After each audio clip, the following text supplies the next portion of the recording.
Muy buenas tardes, noches. Bienvenidos a Vínculo Económico. Soy Iracema Andrés y esta tarde me acompaña Alan Vargas. Muy buenas noches, Alan.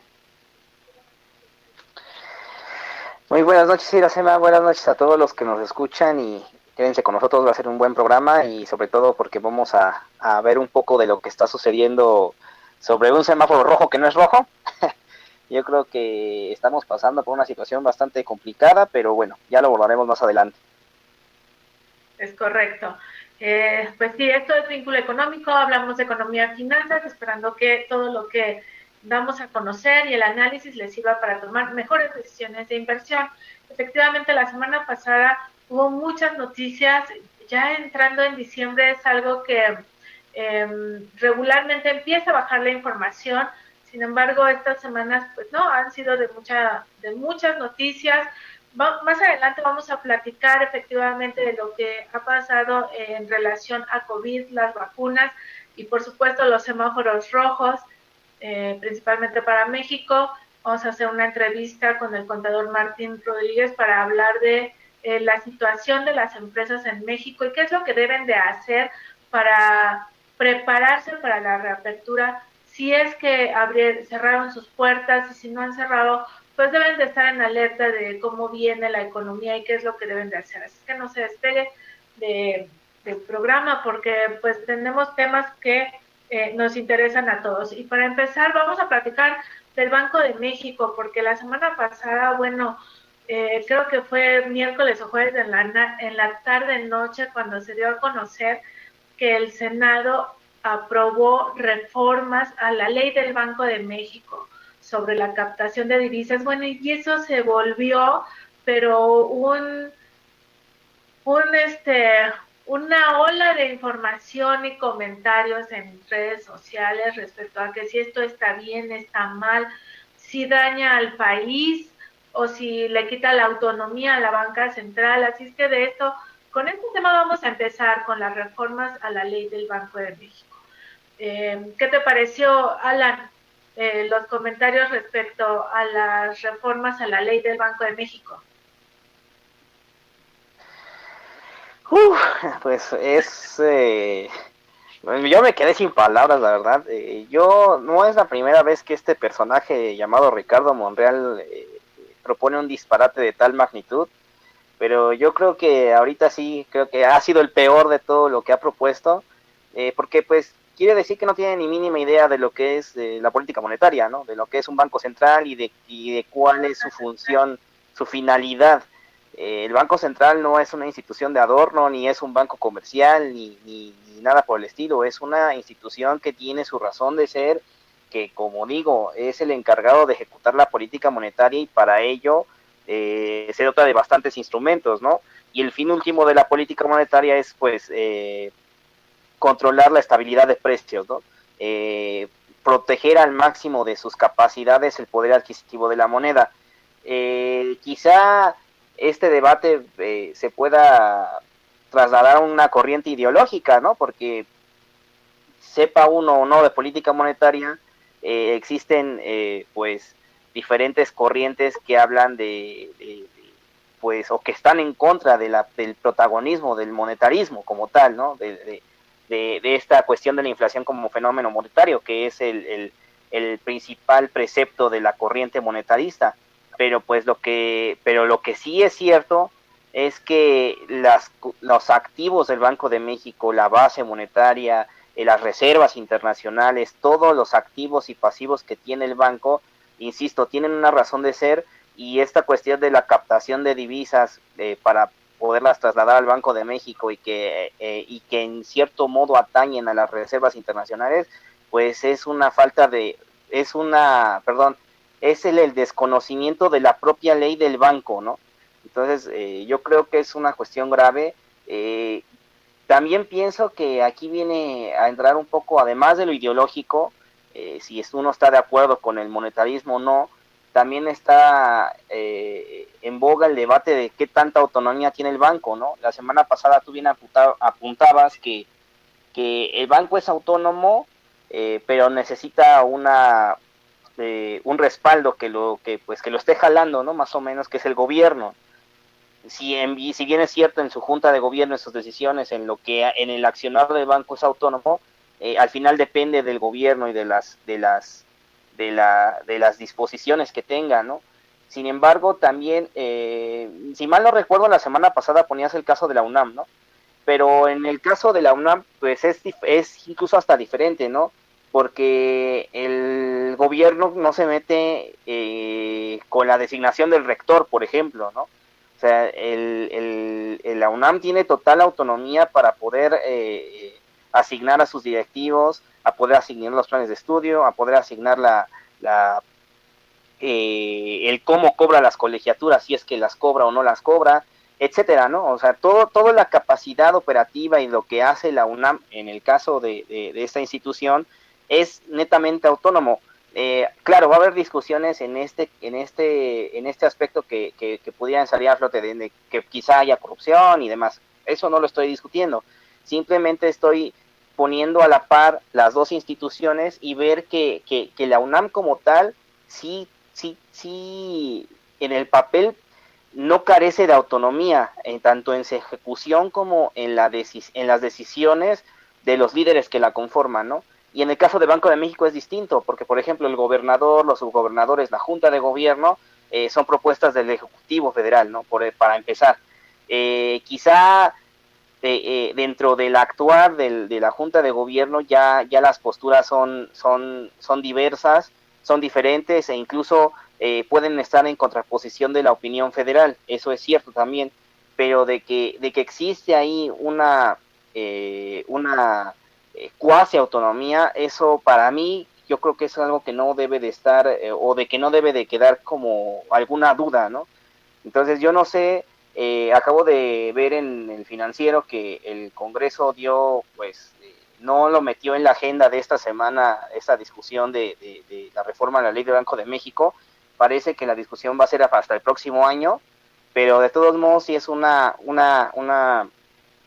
cuestión seria que merece todo el cuidado. Ya Ricardo Monreal, este personaje que planteó esta propuesta y que ya mandó la iniciativa y que ya está a disposición de lo que el Congreso diga, va a generar unas mesas de diálogo. Y yo creo que las mesas de diálogo van a ser inútiles. Va a ser como cuando se hicieron las mesas de diálogo del petróleo, que no sirvieron para bendita la cosa. Así va a pasar con esta cuestión del Banco de México.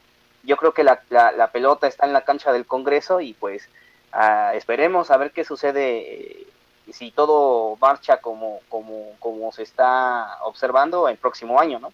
Pero también hay que recordar que si se da luz verde a esta iniciativa, las consecuencias pueden ser catastróficas.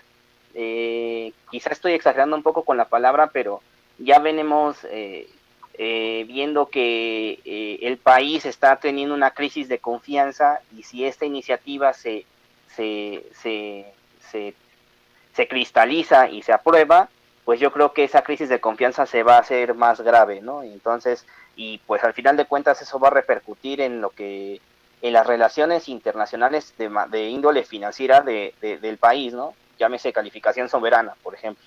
Entonces, es algo bastante delicado, insisto, es parte del desconocimiento que se tiene de lo que es una institución tan importante como el Banco de México, pero pues solo queda esperar. Pues, fíjate que yo pienso que la Cámara de Diputados no lo va a aprobar. Eso es lo que yo pienso, porque ha habido mucha pues controversia y muchas declaraciones en contra por parte, pues, por supuesto, del sector financiero. Nada menos, bueno, primero, antes de continuar con esta eh, conversación en relación a la reforma a la ley del Banco de México, vamos a hacer un poquito de historia. El Banco de México, pues es el banco de bancos, por decirlo de alguna manera, es el que controla toda la oferta de dinero que existe en el país y le dieron la autonomía en 1995, después de que estalló la crisis de 1995, a sugerencia del Fondo Monetario Internacional, pues precisamente para que el Banco Central pudiera realizar todos sus trabajos, todos sus mandatos de forma ordenada y que cumpliera con ellos. Si bien su mandato es controlar la inflación, pues es el encargado de administrar y de cuidar todos los recursos monetarios del país. Y en el pasado si hay personas que, que recuerden las crisis de 1900, de los 80s y de los 90s, pues estarán recordando en este momento que era cada vez que terminaba los sexenios, era costumbre o era ya hasta normal, una práctica normal, que el peso se devaluaba con mucha fuerza, y esto tiene mucho que ver porque el gobierno, para poder ajustar sus cuentas, pues le pedía al Banco Central que le diera dinero, que le diera efectivo, que le pasara dólares. Y como el Banco Central dependía totalmente del gobierno, pues para poder justificar o poder saldar sus cuentas, pues tenía que devaluar la moneda y de esta manera poder pues entregar un balance, dado que ese dinero había salido de las arcas de la banca central hacia el gobierno. ¿Cuál era el fin de ese dinero? Pues como todos sabemos, ese dinero desaparecía. Y bueno, esa fue la historia de México por muchos años. La corrupción no ha terminado, sin embargo, en 1995, cuando se le da la autonomía al Banco Central, las cosas empiezan a cambiar. Ahora, a partir de ese año, cada cambio de gobierno no necesariamente tiene que haber una devaluación, porque el gobierno no puede participar con todo, con las actividades de la banca central, lo cual ha dado, pues ha revestido de seguridad a extranjeros que quieren invertir en el país, en los mercados de capitales que son tan importantes para poder financiar muchos proyectos, no nada más invertir en la bolsa, sino financiar muchos proyectos de infraestructura que se requieren en el país, o la misma inversión extranjera de aquellos empresas extranjeras que ven una oportunidad de negocios en México, pues también al saber que el Banco Central es autónomo, que tiene funciones claras y que ha actuado positivamente en todos estos años, pues eso le da una garantía a todos los extranjeros de que van a entrar a un mercado financiero de gran calidad, con gran liquidez, porque existe un banco central que está observando precisamente que exista toda esa liquidez necesaria en el sistema financiero. Se ha encargado también de mantener la acumulación de reservas internacionales que de alguna manera respalda o le da respaldo al país.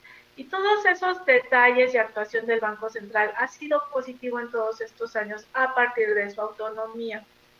Y lo que propusieron en el Senado de la República, pues fue dar más facultades a... La reforma dice que el Banco Central puede adquirir los dólares que no se pueden repatriar a Estados Unidos, pero eso nos queda ahí un poco ambiguo. ¿Cuáles son esos dólares que no pueden regresar a Estados Unidos? Tiene que ser remesas y tiene que ser turismo a grandes rasgos, ¿no? ¿Por qué? Pues porque las remesas vienen de Estados Unidos hacia México, pero no existe el que siempre mejor se los regreso, o llega el turista aquí a México y hay que cambiarlos por pesos, y parece que hasta ahí queda el asunto, pero en realidad creo que va más allá esta reforma. Espero yo realmente que no se apruebe en Cámara de Diputados, porque sería como regresar al pasado. O sea, de alguna manera el gobierno ya está metiendo ahí un piecito en la banca central, ¿no? Y si se permite, pues en otro momento va a meter el otro piecito ahí en la banca central. Y pues si continúan así las cosas, pues irá perdiendo la autonomía, lo cual es fundamental para que el banco funcione como lo quiero destacar que uno de los subgobernadores del Banco de México, Jonathan Heath, criticó ampliamente las reformas aprobadas por el Senado y comentó que los argumentos en contra de las reformas a la ley del banco, uno de los más importantes es que no se vale, así lo dijo, reformar una ley para favorecer a una sola empresa. El mismo Alejandro Díaz de León, ese mismo día que se dio a conocer que el Senado había aprobado la ley de reforma para el Banco de México, expuso mediante un comunicado de prensa que él estuvo trabajando en una mesa de diálogo e hizo propuestas, las cuales ninguna se incluyó en esta reforma a la ley del Banco de México y calificó como la posible pérdida de la autonomía de la banca central. Así es que, sí, Alan, pues es un tema muy importante porque estaría, como bien dijo Alan, pues dándonos credibilidad y pues ojalá que en el banco, que en la Cámara de Diputados se retracten y no lo aprueben. Dime, Alan. Rápidamente, no solamente Jonathan Heath, yo recalcaría más el papel de Gerardo Esquivel, porque ¿sí? Si recordamos, Gerardo Esquivel de muchos años ha sido muy apegado a López Obrador, al gobierno. De hecho, él en campaña de López Obrador esta última vez fue como el representante para poder estructurar el esquema fiscal de la administración, y después fue nominado a Banco de México. El propio Gerardo Esquivel, que ha sido mucho del agrado de López Obrador y viceversa, ha señalado en Twitter este atropello a la autonomía del Banco de México y que pues le va a dar esta capacidad de acción. O sea, ya si para que un actor de esa magnitud, que es tan apegado al gobierno, diga eso, es porque algo hay detrás. Y para mí, yo creo que esa cuestión de regresar al pasado sería pues que el Banco de México vuelva a ser el banco del gobierno, ¿no? Para financiar el gobierno, para financiar los proyectos, porque en esta cuestión de que no vamos a endeudar al gobierno y en esta cuestión de reducción de ingresos fiscales y demás, el gobierno federal no va a tener de dónde agarrarse en un momento en cuanto al papel de cómo se va a financiar, ¿no? O sea, no le va a quedar de otra más que subir impuestos, aumentar la deuda, pero si no quiere hacer ni una cosa ni la otra, este proceso de reformas a la ley del Banco de México allanan el terreno para que al final del día el Banco de México tenga que dotar de recursos financieros al gobierno federal, y ya sabemos lo que pasó, ¿no? En las décadas 70 y 80, cuando esto sucedía, pues al final de cuentas hablábamos de una quiebra financiera del gobierno en general, ¿no? Del Estado mexicano. Entonces yo creo que el camino se está allanando para que eso suceda, ojalá no suceda, y pues bueno, yo creo que es una arma política más que económica, ¿no? Sí, fíjate que hay otras declaraciones de otras personas, pero Alan, vamos a hacer un corte, vamos con nuestro invitado Martín Rodríguez Sánchez, y si quieres, regresando, seguimos comentando otras declaraciones en relación a la nueva ley del Banco de México. Usted, por favor, siga con nosotros, tenemos muchas cosas que comentar y por supuesto tenemos el chat listo para escuchar sus comentarios o dudas, porque este es un tema que nos atañe a todos. No se vaya, vamos a hacer una pausa de 2 minutos y regresamos.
regreso en Vínculo Económico. Gracias por estar con nosotros. Empezamos el programa platicando de una reforma a la ley del Banco de México, pero en este momento vamos a platicar con el contador Martín Rodríguez Sánchez. Él es presidente del Consejo Internacional de Empresarios COIN, pero vamos a platicar con él para ver algunas reflexiones de los efectos de la pandemia en el sector empresarial. Contador Rodríguez, muy buenas tardes. Gracias por aceptar nuestra invitación. Es un gran gusto estar con ustedes, Iracema y Alan, después de tanto tiempo, bueno, poco tiempo que hemos estado platicando y nos hemos visto, hemos estado en tu programa. Qué gusto regresar a tu programa. Muchas gracias, contador. Pues aprovechando pues, la gran experiencia que tiene usted en los temas empresariales, ¿cuál sería el escenario para las empresas mexicanas en 2021-22, considerando que para 2021 se espera pues ya ver mejores números económicos, pero el proceso de recuperación todavía es largo? ¿Cuál es el escenario para las empresas? Las empresas mexicanas van a encontrar un escenario muy diferente a lo que habían tenido de cara a los siguientes años. ¿Por qué este escenario va a ser tan diferente? Si partimos del tema de COVID, que es un tema en el que nos deja un trabajo a distancia y establecimiento de liderazgos remotos, una nueva cultura empresarial, reformas constitucionales en materia laboral y fiscal, productividad en reuniones, factor humano, toda la parte de motivación, equipo de trabajo, resultados, formación y capacitación online. Si partimos de todos esos puntos, podríamos empezar a ver que la parte del COVID nos deja un nuevo escenario para el trabajo, pero más allá de este nuevo escenario, hay que analizar lo que el COVID mismo hizo en la parte de salud. La parte de salud que incluso todavía ahorita puede ser un escenario desfavorecido. Hemos estado analizando, viendo varios factores, nada menos yo comí con el doctor Armando Agüed, que fue secretario de Salud de la Ciudad de México la semana pasada, y el mes antes de iniciar la comida nos tocó un caso de la mamá de un amigo de él que estaba muy grave y estaba buscando él en qué hospital meterla, y vimos que el tema de sobrepoblación en los hospitales es un tema muy alarmante, y el tema de ahí pasamos nosotros al tema de COVID, la vacuna. Toqué estos dos puntos como parte del escenario de la economía de las empresas, porque bien es cierto que la empresa sufrió un colapso económico, un colapso en la parte del factor humano, un colapso en que vienen nuevas reformas constitucionales, y esta parte del factor humano no es nada sencillo, Iracema y Alan. Tener nuevos equipos con nueva ideología, con nuevas acciones para poder emprender dentro de su core business el retorno de la economía, es todo un tema que no ha sido nada sencillo.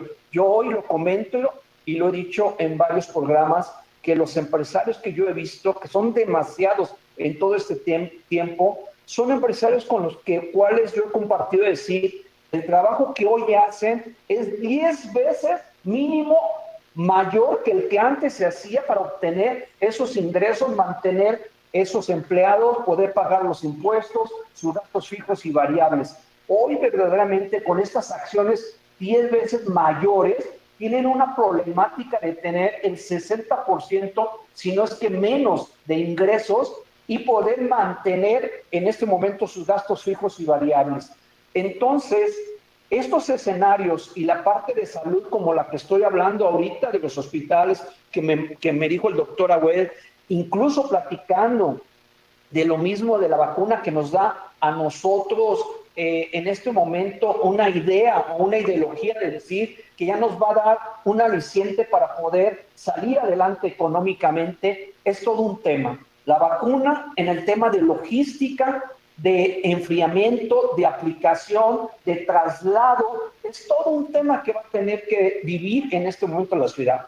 Y aparte, hablar de una vacuna, de traer 230,000 o el número que sea, tienes que dividirlo entre dos, porque recordemos que tiene que ser una aplicación y después otra aplicación. Entonces, si bien es cierto que esperamos que una vacuna apoye en este momento, no a la ideología, que puede ser un factor importante, más allá a las acciones de los empresarios para que puedan volver a tener rentabilidad, pienso que todavía le falta un tiempo que puede ser considerable. Y si a eso todavía le sumas la parte que estoy hablando de que la salud ahorita está fatal en toda esta parte de contagio, pues no la tenemos fácil. Yo pienso que para el 2021 va a ser todavía una etapa muy difícil para los empresarios y ni siquiera puedo decir si seguirán existiendo MIPYMES y emprendedores, porque sería la base que sumara el flujo de efectivo y que esto que se cortó de las cadenas de valor de todas las empresas y cadenas de suministro, podríamos ver cómo incorporar toda esta parte de emprendedores. Pero es todo un tema en el cual tiene que haber un gran trabajo entre empresarios, entre instituciones y entre sociedad, y por qué no hablar hasta del tema educativo. Entonces, no nos queda un escenario favorable para el 2021 y esperemos que para el 2022, con todo lo que hagamos en el 2021, ya nos deje un escenario mejor. Pero todavía viene materia política, viene toda parte de salud que ahorita hay que analizar qué es lo que va a pasar y vienen otros temas. Así que no la tenemos fácil para el 2021. Sí, se han perdido puestos laborales. Hay un gran número de empresas que han tenido que cerrar sus puertas. ¿Crees que si el gobierno hubiera modificado la política fiscal, reducido tasas impositivas, esto habría ayudado a los empresarios a no cerrar sus puertas, o a estos empresarios que tienen que hacer maravillas para cubrir los gastos físicos, los gastos variables y fijos? ¿Crees que le podrían haber ayudado sustancialmente con una reducción en tasas impositivas? Sin lugar a duda. Lo hemos visto en otros países. El COVID fue global, internacional. La economía es global. Pero pudiéramos comparar nosotros como parte del COINE y esta Organización Mundial de Despachos, hicimos todo un comparativo porque tenemos el Comité Legal y el Comité de Impuestos y el Comité de Negocios Internacional. Hicimos un comparativo de lo que cada gobierno de cada país, si pudiéramos hablar de Estados Unidos, de Reino Unido, si pudiéramos hablar de Francia, si pudiéramos hablar de Canadá, y manejo Estados Unidos y Canadá por el TEMEC y lo cerca que están de nosotros, así como otros países más desarrollados, lo que hicieron en ellos bajar, disminuir tasas o apoyo a los empresarios con estímulos fiscales. Estos temas fueron muy buenos para poder apoyar a que el empresario en una situación difícil como la que se enfrentan los empresarios de México pudieran tener ese apoyo. Y dejemos y veamos una tasa impositiva, pero hasta más allá de una tasa impositiva, si vemos empresas de quiebra, si vemos empresas de concurso mercantil, si vemos empresas que incluso muchas de ellas son internacionales y han salido en noticias parte de Estados Unidos, cómo se les apoyó económicamente para ver si se pudiera recuperar la empresa y poder recuperar incluso a las cadenas que ellos de suministros tenían. Fueron muy importantes esos apoyos. Aquí en México nada menos tuvimos apoyos que pudiéramos decir solamente a determinado sector. Si viéramos la MIPYME, 25,000 pesos préstamos, y si viéramos los 3,831 millones que se destinaron a programas sociales y a otros programas como jóvenes, pues bueno, son muy buenos, pero yo pienso que necesitan más apoyo los empresarios. El empresario necesita un apoyo como en otros países, no solamente de 25,000 pesos y de un préstamo, necesita un apoyo más allá de una estructura muy sólida en materia fiscal. Sólida, estoy hablando de impuestos sobre nómina, porque ahorita vimos toda la parte laboral que está muy fuerte, y sólida porque en un momento determinado hemos visto en otros países como empresas medianas que empiezan a tener grandes problemas, se les inyecta cierto capital, se les condona, etcétera. Entonces México sí necesita voltear a ver a los empresarios, a las pymes en especial, que son el flujo y que es la economía que puede llegar hasta una economía informal, y que esa economía informal venía siendo el 22.9 de manejo de toda una economía. Hoy, si no le tomamos importancia a eso, eso se va a perder. ¿Y qué va a haber? Y la SEMA y Alan, puros changarritos en cualquier lugar, con unos negocitos, pero la cadena se corta y la empresa mediana empezará a tener graves problemas, porque entonces abajo se va a haber competencia desleal de precio y muchos otros temas, porque va a surgir lo que hace mucho tiempo surgió, que en un momento determinado decía un empresario, es que yo tengo aquí mi empresa y enfrente hay un changarrito y no puedo competir con sus precios porque yo pago luz, teléfono, agua, sueldos y salarios, impuestos, etcétera, y en este momento ellos no pagan todo eso y aparte tienen un precio muy bajo. Todo esto debemos de analizarlo. Yo siento que hoy que hay una discusión, un apoyo en toda esta iniciativa de la presidencia del outsourcing y que ahí se toca la materia laboral y se tocan muchos otros temas, las cámaras, asociaciones, empresarios que están en esta discusión deberían de tener un apoyo de hacer una logística, hacer una base esquemática real del pago de impuestos, de cómo se presenta ahorita una economía en regreso, y pudiéramos hablar de un restaurante, de un hotel, pudiéramos hablar de una venta de suplementos alimenticios y muchos otros temas que yo rapidísimo te puedo hacer el análisis de ingreso, gasto, costo y la variación que existe en un momento determinado de todos los gastos fijos y variables.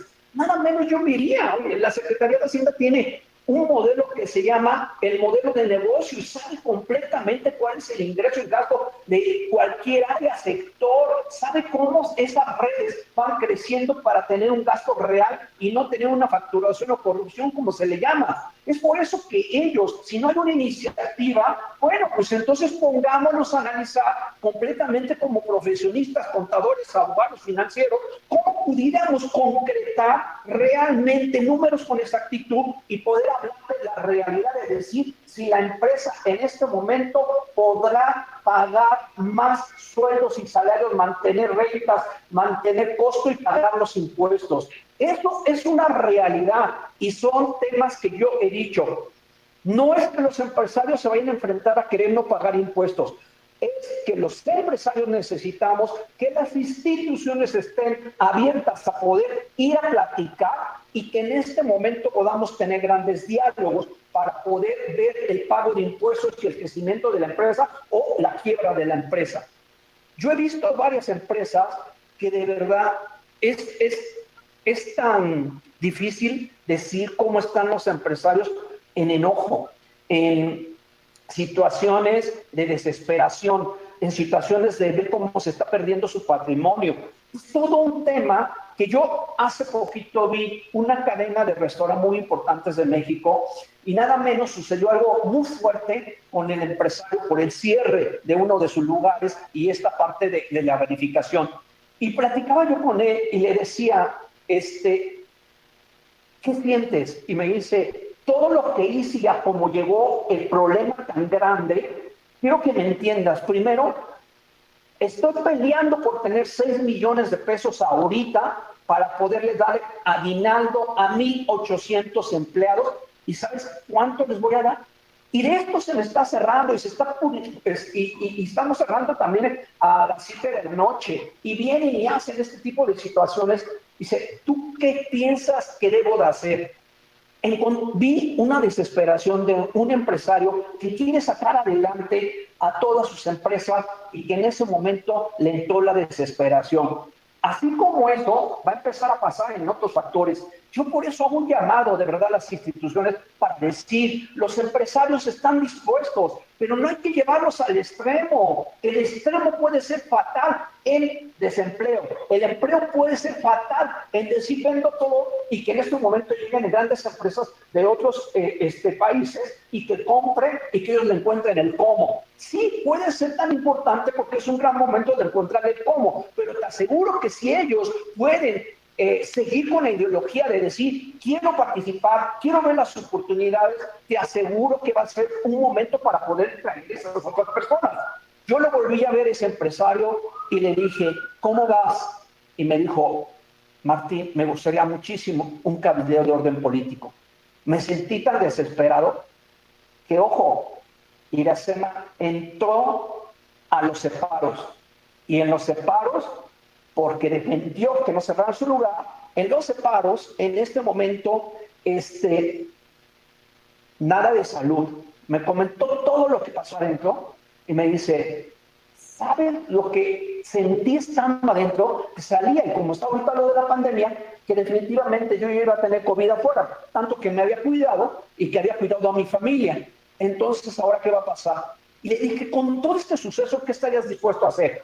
Dice, primero, estoy dispuesto a continuar adelante. Hazme un cabildeo político. Quiero hablar, que me escuchen. Y ¿sabes a qué está dispuesto? A poner en todos esos lugares que sufrió, que pasó por ello, un tema de salud para que toda aquella persona que entre en esos lugares no pase lo que él pasó.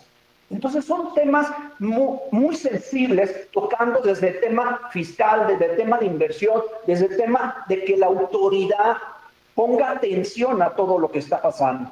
Sé que puede decir la autoridad, oye, pues sí, estoy haciendo todo mi trabajo, sé, Arturo Herrera está llevando a cabo toda la parte que le corresponde desde una reforma, y si ahorita ya no salió esta reforma, cómo sacar adelante al país, que es todo un tema muy importante en su materia que le corresponde. Sí, pero hay la jefa del SAT y otro tipo de gente que pueden apoyar en este momento a los empresarios. De verdad que siento que necesitamos todos ponernos las pilas para poder ayudar a crecer a México. México se encuentra en desesperación en una parte de salud muy importante, pero en una parte de cambio mental y en una parte psicosocial muy difícil. Y si a eso le seguimos diciendo que toda la gente empiece a hartarse, desde no ponerse un cubrebocas, ir a fiestas o muchos otros temas, también de hartarse de todos los demás temas que van a empezar a pasar. Híjole, el escenario es realmente muy complicado. Sí, Alan, adelante. Creo que tengo problemas con mi audio. Listo. Es que tenía problemas con el audio. Gracias, Iracema. Es que le iba a dejar para el final, pero ahorita con lo que nos expone Martín, creo que es prudente hacer un comentario a modo de pregunta. Martín, buenas noches. Te saludo nuevamente. La semana pasada revisamos aquí en el programa la encuesta de COVID de demografía de los negocios de INEGI. Entonces, cuando estábamos viendo el apartado de la encuesta donde se le pregunta a las empresas, a la muestra de las empresas, con este nivel de ingresos que tienen ahorita, si permanecieran constantes, ¿cuánto tiempo más podrían seguir operando? Y es interesante ver que entre el 50 y el 60% de las pequeñas y medianas empresas y las micro no les dan un tiempo de vida de 3 a 12 meses, y eso es grave. Las empresas que podrían durar más de 12 meses bajo estas circunstancias serían las empresas grandes. Más del 50% de las empresas grandes sobrevivirían. Bajo este concepto, ¿tú cómo piensas el panorama futuro? O al menos en los próximos 12 meses. ¿Crees que estas condiciones en los niveles de ingresos de las empresas puedan mejorar o puedan empeorar? En definitiva, voy a ser muy sincero, no van a mejorar si no seguimos trabajando, déjate al 10, yo creo que un porcentaje mayor cada uno de todos los empresarios. Lo acabas de comentar. Yo, en mis cálculos financieros internacionales, nacional, internacional, con todos los fiscalistas y demás contadores, nosotros no le echamos 9 meses a que las empresas empiecen a quebrar y cerrar. Y para eso creamos nosotros como COINE una plataforma de decir, unámonos, puede ser más sencillo una unificación, apoyo, compra de acciones entre ellos mismos sin que haya capital, puede que una parte, porque son muy importantes los inventarios, los activos, la cartera de clientes, proveedores que traen, etcétera. Y a eso súmale especialistas en materia contable, fiscal, financiera, para que unan los negocios como tal y tengan unas ventajas competitivas unos con otros y pueda eso darles una menor tasa impositiva de pago, ¿no? No estoy diciendo una evasión, estoy diciendo una base de cómo se consolida de estarse apoyando entre ellos mismos. Si en este momento nosotros no volteamos a ver a todas esas empresas que estás comentando que van a cerrar, las MIPYME, que digan, ya no aguanté en este momento, y te puedo hablar de muchas, nosotros tenemos algún gobierno corporativo de MIPYMES, y de verdad es sorprendente porque ya se volvieron locos los 20 personas que lideran todo esto. ¿Por qué? Pues porque se están volviendo psicólogos y aparte la gente dice que sí, no hace y en este momento se desespera, empieza a tomar otra ruta y comprendo porque tienen que tener ingresos y lo comentas tú, en este momento ¿qué hacen para poder pagar los pocos 5 o 7 sueldos y salarios y el resto de todas las situaciones si llevamos a gasto y imposición de impuestos? Yo pienso que para llegar a la empresa mediana, también la empresa mediana y la grande, se va a ver en grandes problemas. Ya los tiene, porque si buscamos el apalancamiento de clientes proveedores, a fuerza la empresa en apalancamiento de clientes proveedores ha jugado con la pyme y con la MIPYME. Entonces, si estos están acabando, estás acabando eso que llamo yo las cadenas de valor. Y tú crear nuevas cadenas de valor para que estas medianas grandes empresas no van a existir. Va a tener que volver a configurarse una metodología y una base estructural. Esa es la parte de la que yo no digo que no se pague impuestos, ni digo en este momento ya que haya una reforma. Digo que volteemos a ver a las empresas PYME, a las MIPYME y les apoyemos y que sean las instituciones junto con especialistas. Y especialistas, yo digo, no solamente de los que participan como presidentes de cámaras, que los respeto, pero simplemente están haciendo su papel. Y de los agremiados estar hablando por ellos, es decir, sí fui y hablé para que una iniciativa, una reforma, en este momento puedan ustedes ser escuchados. No, que se bajen en un momento a accionar con los empresarios que tenemos nosotros por eso no agremiamos, apoyamos a la realización de la economía, que es lo que nosotros nos ayuda a poder crear toda esta estructura y poder traer capitales, y ahí es donde nosotros podemos ganar. Pero si tú no bajas y verdaderamente accionas, yo acciono con 200 empleados de mi corporativo. Nada sencillo, te lo puedo decir, Alan, de verdad. Hoy, incluso en la parte de pandemia, imagínate que 5 se van porque salieron positivos. Es todo un tema. Y hablamos cómo se rompió y lo de home office y cómo piensa. Y es todo un tema que de verdad volteó a ver a los directivos, ya cambiamos protocolos, metodologías, cambiamos en este momento, si quisieras un procedimiento y demás. Yo con 200, imagínate, estoy hablando de un empresario de 1,800, te puedo hablar otro de 7,000, y a esto ahí entra la MIPYME y entra estos emprendedores que quieren empezar a incursionar. Definitivamente veo difícil la situación para el 2021, muy difícil, si no hay profesionistas que nos pongamos a poder apoyar a todas estas cadenas. Tuve ahorita un consejo la semana pasada que lo hicimos internacional con varios países, creo que eran como 9 países que estábamos platicando de despachos, y lo hice solamente para poder ver qué tantos despachos nos podemos apoyar como profesionistas para todas estas empresas y esa MIPYME o emprendedores. Déjame decirte que todos decimos que sí. Y al momento que se acciona, es que difícil que no accionamos más que 2, 3. Y pudiéramos estar 20 de acuerdo.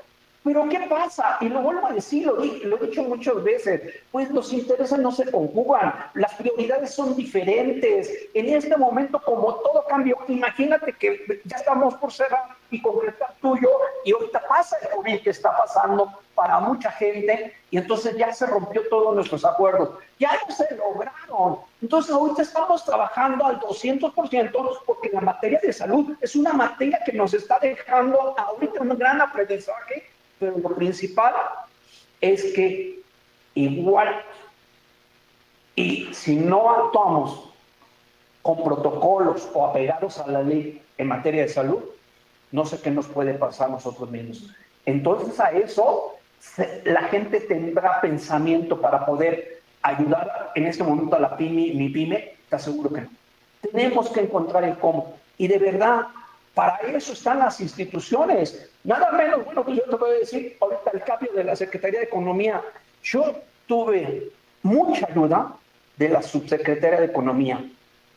La Subsecretaria de Economía, que desde presidencia yo fui a platicar y decir de todo lo que estamos hablando, y el presidente definitivamente mandó una carta, no presidente, la gente correspondiente mandó una carta a la subsecretaria, y yo le fui a platicar de todo esto, y me decía, ¿y qué propones?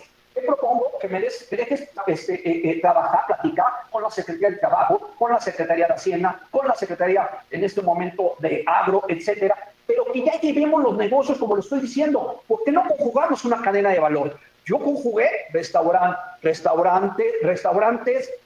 Universidad de Medicina, unos hospitales, unas clínicas, spas que las convertimos en clínicas COVID y para apoyo, suplementos alimenticios y la parte totalmente de emprendedores para poder reinventar la salud. Esto lo empezamos a crear 7 meses y apenas ahorita estamos viendo los primeros pocos resultados. Imagínate una creación de ese estilo. Y eso que estamos agarrando el gobierno corporativo de las grandes empresas como restaurantes, los hoteles o los suplementos alimenticios de Estados Unidos. Y de ahí empezamos a hacer el resto. ¿Qué pasa si la gente ya está harta de metodología, quiere rápido tener un resultado? Y en este momento, por crisis COVID y estando harto de todo lo que hemos venido hablando, pues no es nada sencillo todo de lo que estamos diciendo. Conclusión, Alan, no está nada sencillo esto que estamos hablando de empresa y poder continuar teniendo un camino empresarial. Las empresas medianas y grandes, por lógica, van a seguir porque ya se van a jalar entre ellos. Entre ellos ya traen dentro de su apalancamiento, traen una base, pero el resto puede perderse. Y estos solamente van a existir puros chiquitos en todos los lugares. Yo creo que eso no nos va a ayudar. Esto no es una riqueza planeada. Esto no es una riqueza estructurada de muchos años. Si hablamos hasta de decir, ¿por qué no? Yo siempre he dicho, hablemos de las empresas que ya traen capital intelectual años, tecnología, la base de tecnología tan importante hoy en día, que es lo único que nos viene a facilitar, nos viene a ayudar a crecimiento y ahorita en estos momentos, pues nos viene a ayudar a esa cercanía comercial entre todo lo que estamos hablando. Si no vemos una empresa con gran capacidad de lo que estamos diciendo, yo te pondré un ejemplo de esto.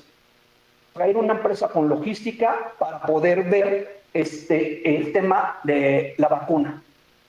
¿Dónde? Otros países ya la tuvieron. ¿Por qué no traes esas empresas con logística?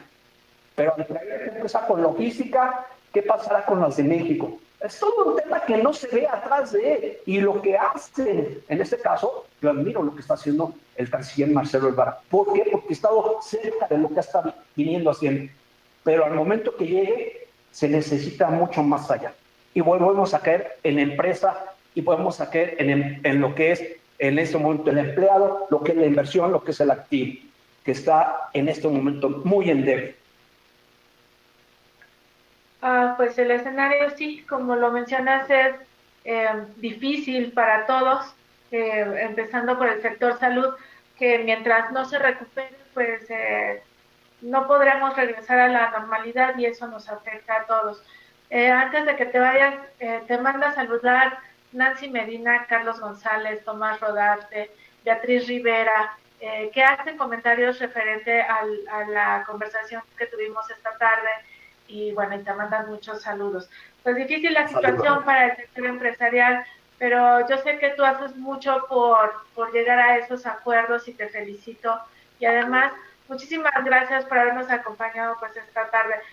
Faltó otra cosa muy importante que mencionar, o sea, junto a toda esta problemática de cierre de empresas y despidos, también viene un aumento de delincuencia. ¿Sí? Bueno, Entonces, esa parte tan importante, Iracema, tuve hace poquito un foro de todo lo que es delincuencia, ciberseguridad y demás. Es un tema que están sufriendo los empresarios mismos. Imagínate, aparte de todo lo que hemos venido hablando, ahora se están enfrentando a esa parte de delincuencia y está creciendo demasiado. Esa delincuencia empresarial, y ya ni siquiera hablo de la otra que la sociedad estamos viviendo, ¿verdad? Necesitamos demasiadas cosas. Hace poquito, yo mismo incluso concursé para poder ser consejero de la Fiscalía de la Ciudad de México. Llegué hasta la prefinal de ahí. Y los temas que cuando te hacen el examen para poder decir qué opinarías tú de lo que es el plan de la Fiscalía y qué propondrías. Y el tema que yo siempre he dicho para bajar la delincuencia es subir empleo, tener más efecto psicosocial de muchas formas y en este sentido la tecnología. La tecnología nos puede ayudar demasiado, pero tenemos que subir la economía. Tiene que haber en este momento otra vez esos efectos psicosociales que nos vuelvan a formar como sociedad y que en este momento necesitamos que la delincuencia no llega a las opiniones como llega, que dice, bueno, pues ya, ¿qué me toca o qué me queda? Pues continuar con eso, porque finalmente ya, si antes era difícil obtener un trabajo o hacer esto, pues bueno, es mejor yo tener una delincuencia. Déjame comentarte una delincuencia que ahorita se me vino a la mente. Hay una delincuencia que no se toca dentro de la empresa y la he pasado en varias empresas. Yo la pasé en mi empresa. Una persona que desde el mes de enero, un director que yo le confié todo, no volteabas a nada y que en ese momento después, cuando vino la pandemia y me empiezo a dar cuenta qué estaba tratando de hacer, quise tomar acciones en el mes de agosto, ya no pude. Se llevó cartera de clientes, 19 personas, ¿sabes? Eso, aparte de lo que estamos sufriendo, y ese no es un delincuente como los que asesinan afuera, es un delincuente asesino de empresas, es un delincuente que verdaderamente está acabando con las empresas. Afortunadamente yo tengo un gran grupo que definitivamente no dijimos, no importa, y empezamos a ver muchos otros factores. Pero te imaginas las empresas que dependan de 19 personas o 20 y que hagan eso. Bueno, hoy en la mañana estuve en una del sector automotriz. Están los gerentes robando, haciendo toda una mafia, mandando los coches, no nos habíamos dado cuenta y en ese momento hasta lo ponían en una arrendadora. Es toda una delincuencia bien organizada y bien planeada para poder cobrar hasta con el seguro. Yo platicaba con el fiscal y le decía, es impresionante que nos estemos nosotros cuidando de decir, es que no quiero que me robe una persona al reloj, etcétera. Pero dentro de la empresa existe toda una delincuencia. Dije, es cuando deberían también de ayudar a la empresa para poder existir. El fiscal del Estado de México me dijo, estamos sobre esto, me dio todas las bases que él tiene y dije, qué interesante. Pero bueno, tantos temas, hay que ver oportunidades. Siempre las oportunidades son lo mejor de todo este tipo de temas y te aseguro que nosotros estamos velando para que esto suceda, Iracema Ayala. Pues muchísimos temas que hay que comentar, platicar, que la audiencia también debe de tener claro todo esto, pero bueno, con todo esto que hemos platicado hoy, pues no me queda más que pedirte que nos acompañes otra tarde para volver a tocar ciertos puntos más puntuales y que le ayuden a la gente a orientarnos en qué hacer. Esta tarde simplemente te agradezco muchísimo tu compañía, tus palabras tan claras y precisas para la audiencia y aun cuando son tiempos difíciles, es importante que nos demos cuenta que así es.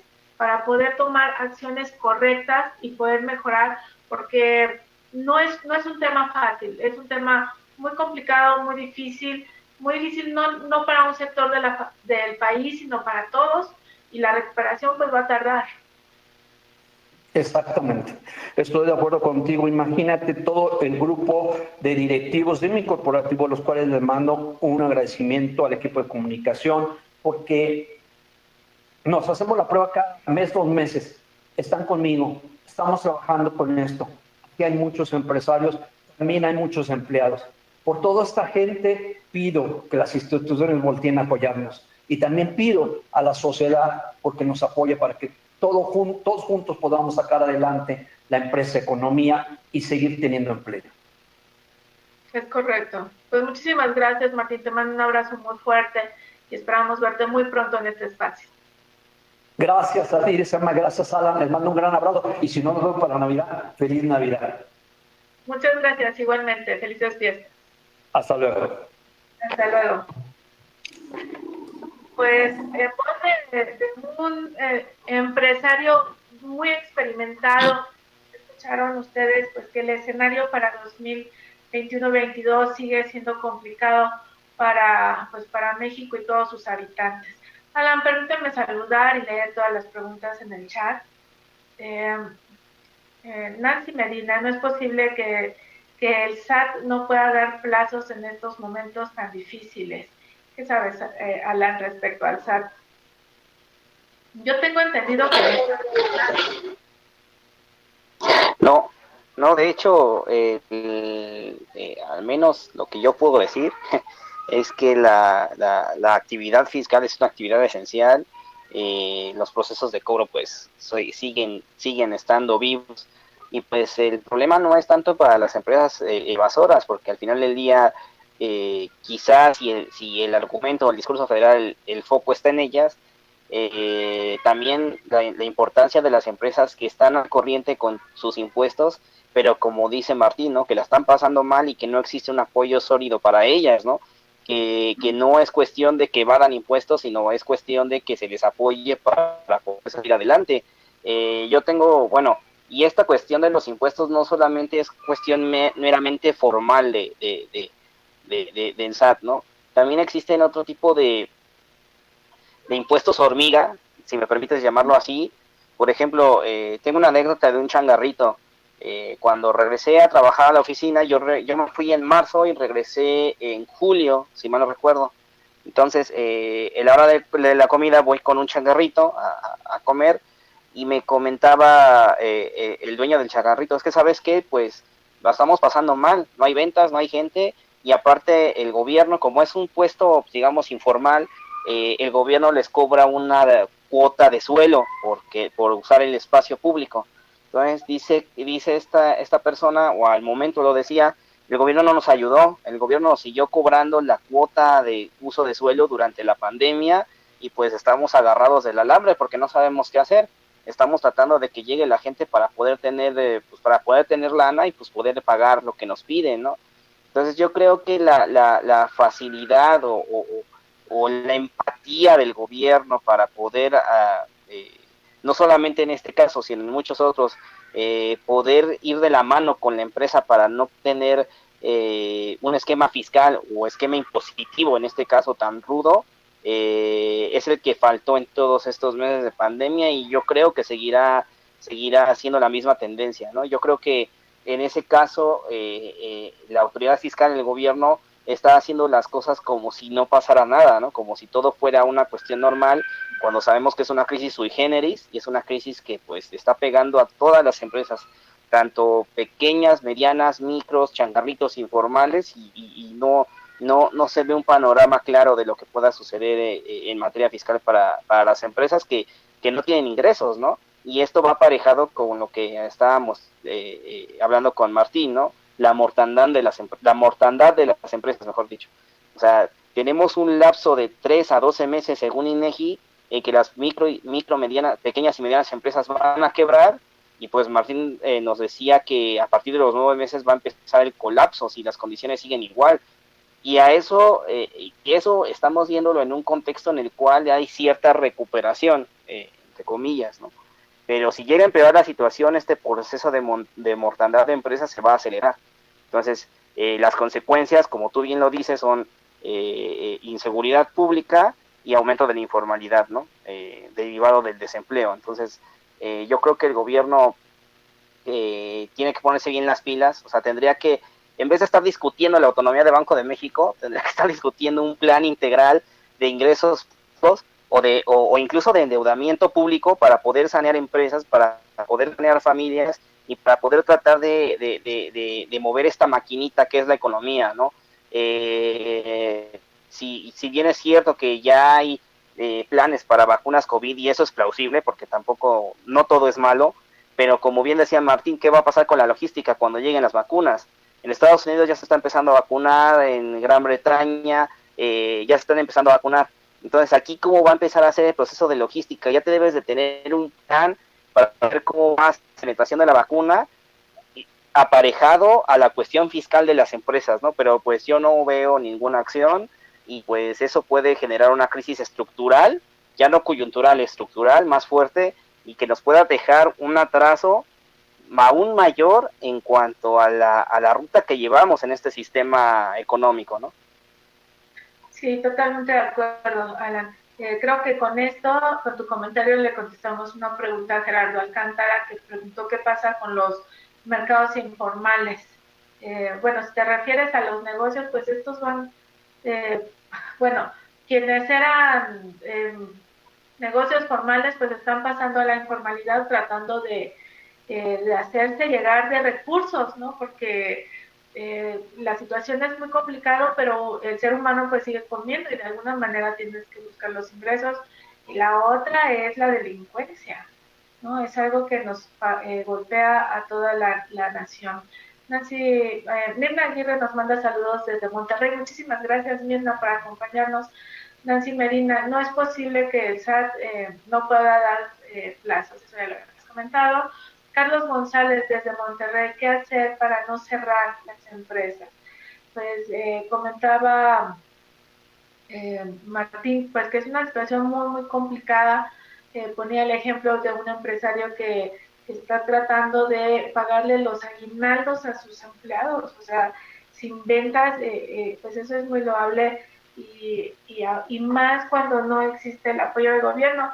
Y siempre hemos comentado estas situaciones o hemos comparado con otros países como los países en desarrollo, aun cuando tengamos dos economías diferentes, digamos los estadounidenses, que es una economía desarrollada, y nosotros que somos emergentes, pero se puede hacer, sobre todo si vemos a Estados Unidos, el gobierno, además de inyectarle a las familias así directamente el dinero, que está bien, México no lo puede hacer porque no ha tenido ahorros, no cuenta con ese sistema de apoyos a los desempleados, bueno, que esa parte no la puede hacer, pero sí puede modificar la política fiscal, dar estímulos, o sea, no significa de que no van a pagar impuestos, por ejemplo, a la empresa que no despida a sus empleados, a esa empresa le doy un estímulo fiscal,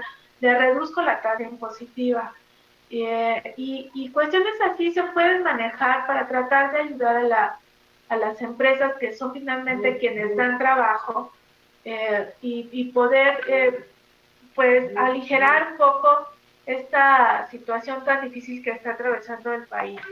Pero bueno, pues no se ha hecho. Entonces, Carlos González, pues, ¿qué hacer para no cerrar? Pues, Tomás Rodante dice que hay que reinventarse en todos los negocios y Beatriz Rivera dice que él comenta que el gobierno nunca nos ayudará ni pensarlo, hay que hacerlo cada uno. Pues parece que así es, hay que hacerlo cada uno porque no encontramos apoyo del gobierno. Los apoyos fueron entre 3,000 y 5,000 pesos al principio de la pandemia para pymes y si estoy en lo correcto y bueno, pues esas cantidades realmente pues no ayudan mucho cuando ya pasaron 9 meses de la pandemia, cuando se observa que hay una gran pérdida de empleo, la productividad pues claro, tiene que haber algo de productividad, pero pues no estamos realmente repuntando, así que la situación pues es complicada para el siguiente año. Y respecto a lo que dice Alex, de que en este momento ya deberían estar trabajando en la logística de la distribución de las vacunas, pues es cierto, o sea, ya deberían de tener un plan de cómo se va a distribuir la vacuna, pero pues todavía nos falta. Dime, Alan. En este caso de la pregunta de qué hacer para mantener una empresa, pues yo creo que depende, ¿no? A lo mejor la respuesta es muy ambigua, ¿no? Pero depende mucho de la empresa, del giro, de la capacidad de la empresa. No sé, yo tengo un ejemplo, ¿no? Panadería da Silva, ¿no? Seguramente no es el ejemplo más cercano a la gente de a pie porque pues es una panadería ya un poco más dirigida a un nivel socioeconómico un poco más alto. Pero bueno, el ejemplo es que Da Silva el chef Eduardo Da Silva contaba con cuatro sucursales antes de la pandemia, incluso la que estaba en Bolívar en el centro era como una especie de restaurancito tipo brunch, y resulta que después de la pandemia tuvieron que cerrar dos sucursales, ¿no? Porque operativamente para ellos ya no era factible mantenerlas en pie.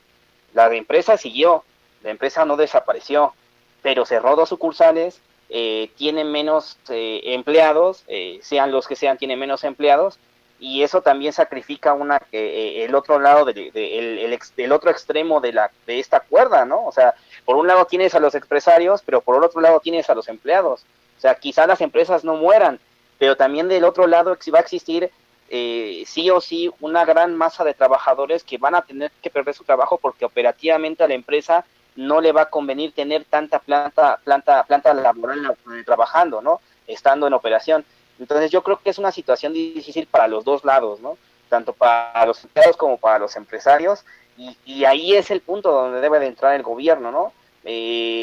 Como tú bien dices, los estímulos fiscales, los apoyos al desempleo, la cuestión cuando fue la de la crisis del 2008-2009, que arrastró al sector automotriz, el apoyo para los técnicos, ¿no? O sea, quizá existan muchas posibilidades, pero no es cuestión de que solamente las cámaras empresariales o los empresarios lo puedan hacer solos, necesitan un brazo ejecutor, que ese es el gobierno. Remontándonos a la encuesta de la semana pasada de INEGI, solamente de todo el universo de las empresas encuestadas, solamente el 5% tenía apoyo del gobierno. Entonces, si de un 100% nada más el 5% recibe un apoyo y ese apoyo es insuficiente, entonces estamos hablando de que la política fiscal está mal ejecutada, y eso ya no es una cuestión de ideología política, es una cuestión que atañe al sistema económico y que va a perjudicar sí o sí a la estructura, ¿no? Sí, sí, definitivamente sí. Pues, y muy complicada la pregunta, ¿no? ¿Qué hacer para no cerrar? Muy complicado. Bueno, pues por nuestra parte tenemos el compromiso de invitar a expertos, así como el contador Martín Rodríguez, pues para dar su punto de vista o dar algunas recomendaciones para ustedes de qué es lo que pueden hacer pues en este escenario tan complicado que estamos viviendo, porque no nada más va a involucrar el 2021, el 22, sino quizás pues vamos a tardar. Si ustedes han seguido este programa, estamos hablando de que la recuperación de la economía puede tardar alrededor de 5 años, ¿no? Entonces tenemos varios años por delante donde va a ser complicada para los negocios vender, ¿no? Pero bueno, algo tenemos que hacer, es cierto, hay que reinventarse, pero de qué manera, cómo va a estar orientado para poder salir adelante. Muy bien, Alan, ¿qué teníamos pendientes nada más de la ley del Banco de México? Me encantó esto que dijiste, ¿no? En lugar de estar revisando la ley del Banco de México, hay que hacer otros planes para ayudar a la ciudadanía. Y es que es cierto, si el Banco de México estaba funcionando bien, pues ¿qué hay que hacerle, no? Cuando hay otros temas más importantes que atender. ¿Qué nos quedaba pendientes del Banco de México, Alan? Es que sí, llamó muchísimo la atención, por supuesto, ¿cómo no iba a llamar la atención y que la gente levantara la voz opinando respecto a esta decisión? Sí, pues es que el Banco de México no tenía que haberle hecho, no tenía que haberle hecho nada, ¿no? El problema es de que, como veníamos hablando de antes de entrar a la entrevista con Martín, es que al menos lo que yo temo es que el Banco de México tenga que ser la caja chica del gobierno otra vez, ¿no? Como en tiempos de antaño, porque al final de cuentas el temor grande va a ser que los presupuestos al gobierno no le cuadren. Entonces, ¿de dónde va a tener que agarrar recursos? Entonces, va a ser de ahí. Entonces, si estamos en esta espiral en la cual la economía no se mueve y los recursos que tenga el gobierno van a ser para no apalear la deficiencia estructural de la economía, entonces, pues, no quiero ser aventurado en decirlo, ¿no? Pero nos podríamos aproximar a una crisis financiera estructural de la economía mexicana en los próximos años.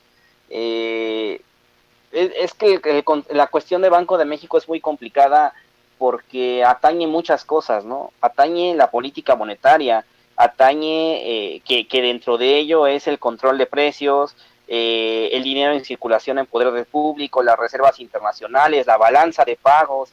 Entonces, Sí, si todo es, si todo eso llega a ser, pues, afectado por las reformas, no solo por esta, sino si llega a haber subsecuentes reformas a la ley del Banco de México, nos podemos acercar a una crisis de balanza de pagos muy seria, ¿no? Y ya no es solamente el efecto del COVID, sino que vas a darle el empujoncito que le faltaba a la economía mexicana, que ahorita ya se estaba recuperando, ¿no? O sea, quizá no con el vigor que quisiéramos, quizá no como lo habla el argumento presidencial en forma de B, ¿no? Pero ya a pesar del encierro, a pesar de lo que sucedió y a pesar de que en este momento estamos en un semáforo rojo simulado, porque eso es, al menos en la Ciudad de México así es, las empresas siguen funcionando, las que quedan siguen funcionando. Y pues de ahí deriva que la actividad industrial en el mes de octubre ya no tenga una caída tan fuerte a nivel anual, ¿no? Nada más tiene una caída de solamente el 3.1% cuando en los meses en pandemia teníamos caídas de 2 dígitos, ¿no? La construcción es la que sigue sufriendo un poco más, pero al final del día ya estamos atenuando un poco las caídas que teníamos al principio de esta crisis sanitaria, pero yo lo veo complicado si la iniciativa de Banco de México prospera, ojalá que no prospere, pero si prospera, esta pequeña recuperación que teníamos, pues se va a socavar porque al final de cuentas la crisis de confianza va a ser tan fuerte. El problema del sistema económico como tal lo conocemos o como tal estamos inmersos es que mucho viene de la confianza, ¿no? Y de las expectativas. Y la confianza se deriva de la solidez de las instituciones. Entonces, si el Banco de México pierde esa solidez si llega a pasar esta reforma, entonces la confianza que existía en el Banco de México, que era de las pocas instituciones confiables para la economía o para los actores internacionales, se va a socavar y eso va a generar una espiral de malas noticias, ¿no? Empezando, insisto, por lo que comentaba al inicio, la calificación soberana, ¿no? Cuando el Banco de México pierda esa credibilidad, pues yo no dudo que las calificadoras de riesgo vayan a apuntar los gatillos hacia el bono mexicano y eso va a desencadenar una serie de eventos muy importantes y que se van a reflejar en la balanza de pagos. Sí, sí, hablar de intervenir en el Banco de México efectivamente toca muchos rengloncitos. Yo quiero confiar en que la Cámara de Diputados se haya dado cuenta que en el momento en el que tantas voces están en desacuerdo con el Banco Central, pues volteen a darle una revisada a todo lo que ha hecho la banca central y echen para atrás esa reforma. Precisamente la Asociación de Bancos de México declaró que la iniciativa de reforma incrementaba el riesgo de lavado de dinero y financiamiento del terrorismo en el sistema financiero. y dañaría también la confianza internacional ganada a través de muchos años por el Banjico, y esto estaría provocando efectos adversos en la economía nacional. Como mencionaba Alan, y estoy yo de acuerdo, o sea, estamos viviendo un periodo, porque no es un año complicado, es un periodo muy complicado para la economía con COVID. Y después debilitar a la única institución que se confiaba fielmente en ella, en el país, bueno, pues esto viene a crear todo un desorden. Los empresarios que tengan pues más de 30 años conocen la historia de México, conocen que en el pasado efectivamente el Banco de México era la caja chica de gobierno. ¿Quién va a querer invertir en México cuando saben que el tipo de cambio pues no obedece a fuerzas naturales de oferta y demanda, sino que pierde valor la moneda porque desgraciadamente se interviene en el país para hacer uso de esos recursos? No es cualquier cosa hablar de esta reforma. Las personas que plantearon la reforma dicen que es para mejorar el bienestar del país. Efectivamente no tienen idea de cuáles son las funciones de la banca central, y también no tiene idea de cómo ha funcionado y cómo ha mejorado el país haberle dado la autonomía en 1995. Yo confío que no lo hagan, pues a ver qué pasa. Pero esto pues lo sabremos hasta el siguiente año, ¿no, Alan? Sí, sí, parece que esta está en stand-by, pero fíjate, no todo es perfecto, al menos a la luz de cómo se va cómo es la dinámica del sistema, ¿no? Porque incluso a Banco de México ya se le han criticado otras cosas inherentes a su operación, por ejemplo, lo que es y al gobierno también, lo que es el remanente de operación, ¿no? Que si bien es cierto, el Banco de México por ley no debe de tener o debe de ser una institución sin fines de lucro, por eso el remanente de operación se le pasa a la Secretaría de Hacienda, ¿no? Pero eso también es un punto de crítica al banco y al gobierno, ¿no? Eso. Y el otro punto es la comisión de cambios. Incluso con la confianza que tiene el Banco de México, muchos actores, analistas, hablan de que la comisión de cambios trata de ejercer presión de tipo de cambio. Estamos hablando de que, si bien es cierto, el Banco de México, pues, tenía una base fuerte de respeto y de confianza, existían también detalles que varios señalaban sobre el banco, ¿no? Pero al momento de llegar a esta reforma, pareciera que se le va a quitar todo poder al banco, o al menos esta confianza en su autonomía, ¿no? Entonces, yo en nada en cuestiones, hay detalles que ver con el banco y no, digamos, no eran ¿cómo voy a decir? No eran con tal de socavar la autonomía que tenía, ¿no? Sino que, pues al final de cuentas, eran cuestiones que igual en la capacidad de acción del banco, en el análisis que tiene así, podrían perjudicar a la economía, pero aún así yo creo que el año que viene va a ser un año de mucha incertidumbre. Esto va a generar mucha volatilidad, ya aunado a lo que veíamos de cómo va a estar la recuperación, de cómo va a ser el manejo de la pandemia hasta el próximo año, porque esto todavía no se termina, pero se vienen meses difíciles. Si la semana pasada, antes de que diera esta noticia, habíamos hablado de que se venían meses difíciles y un año 2021 complicado, yo creo que con esto va a ser más complicado todavía. Sí, de hecho, cuando yo escuché la noticia de la reforma, recordé a este radio escucha que nos decía que dábamos muchas noticias negativas. Pues es que así se ha presentado la situación. Bueno, y entre otras cosas, esta semana va a haber reunión de la Banca Central el jueves, y se espera que la tasa de referencia se mantenga en 4.25%, aun cuando el último dato de inflación descendió considerablemente. ¿En qué niveles se quedó en noviembre, Alan? Está cerrado tu micro. perdón, a tasa anual pues cerró en 3.33, la subyacente está en 3.66 y la no subyacente en 2.33. Como vemos, y lo hemos sido insistentes en esta lectura de lo que es la inflación y sus componentes, pues los bienes más sensibles siguen siendo agropecuarios, frutas y verduras, alimentos procesados, pero llama la atención que los energéticos han empujado hacia abajo la inflación.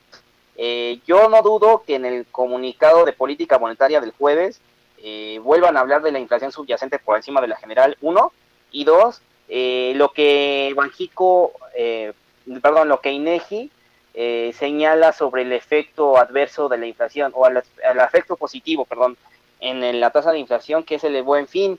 Y pues textual, el comunicado de INEGI dice: el Buen Fin es un evento anual que ofrece descuentos en bienes y servicios a consumidores en todo el país, el cual tuvo un impacto en el resultado del INPC para esta versión 2020. La duración de este evento pasó de 4 días a 12 días en noviembre del presente año. Este evento impactó al INPC por la duración, una parte en la primera quincena y otra parte en la segunda. Por esta razón, los descuentos y ofertas impulsaron las variaciones de precios quincenal, mensual y anual a la baja. Entonces, de hecho, el presidente de INEGI ya lo había citado en una conferencia de prensa, en una presentación, y yo creo que va a ser un punto importante a tratar en el comunicado. O sea, no es tanto de que si la inflación está por el rango objetivo, todos vamos a bajar la tasa de interés, ¿no? O vamos a votar por bajar la tasa. Yo creo que este punto va a ser primordial para el análisis de la Junta de Gobierno y la decisión. Yo coincido contigo en que la decisión se va a quedar la tasa se va a quedar tal cual está.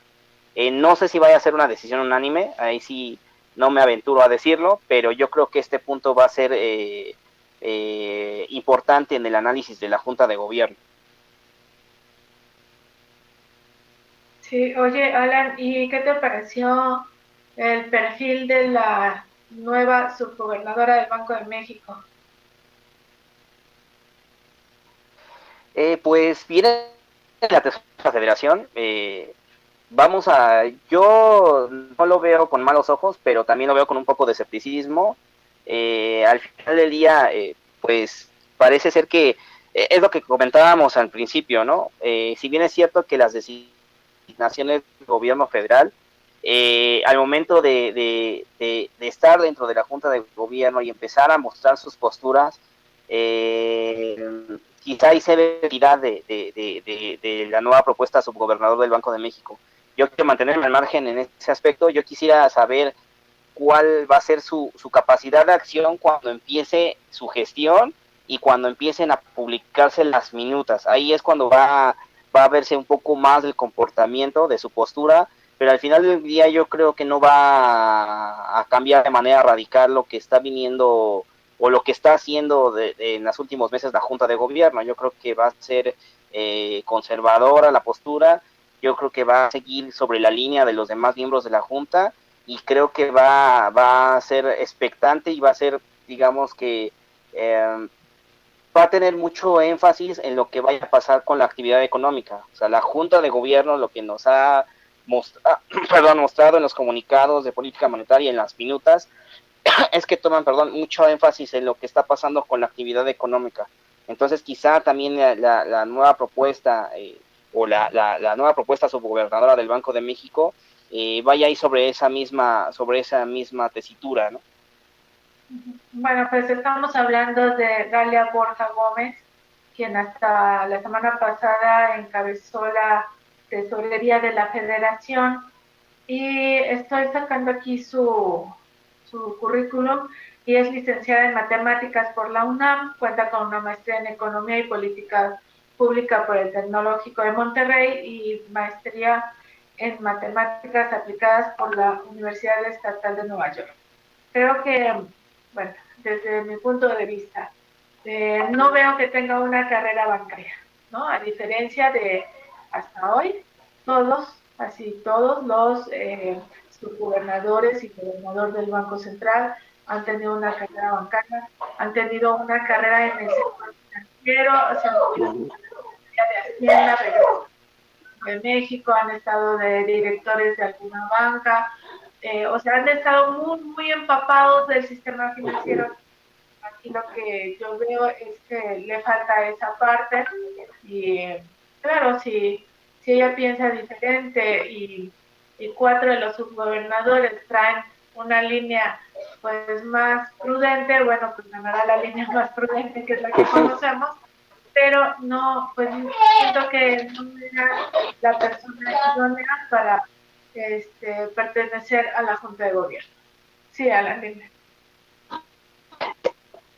Por eso te decía que yo mejor quisiera esperar a lo que suceda en los comunicados, porque al final del día, cuando estaba toda esta cuestión de la propuesta, bueno, yo estuve viendo un poco sobre lo que se necesitaba para ser miembro de la Junta, y era tanto tener una carrera en el sector financiero, en el sector monetario, como también demostrar conceptos de política monetaria. O sea, si bien es cierto, no tuvieras una carrera extensa en el sector, demostrar los conocimientos propios de lo que es política monetaria, podría ser elegible a la Junta de Gobierno.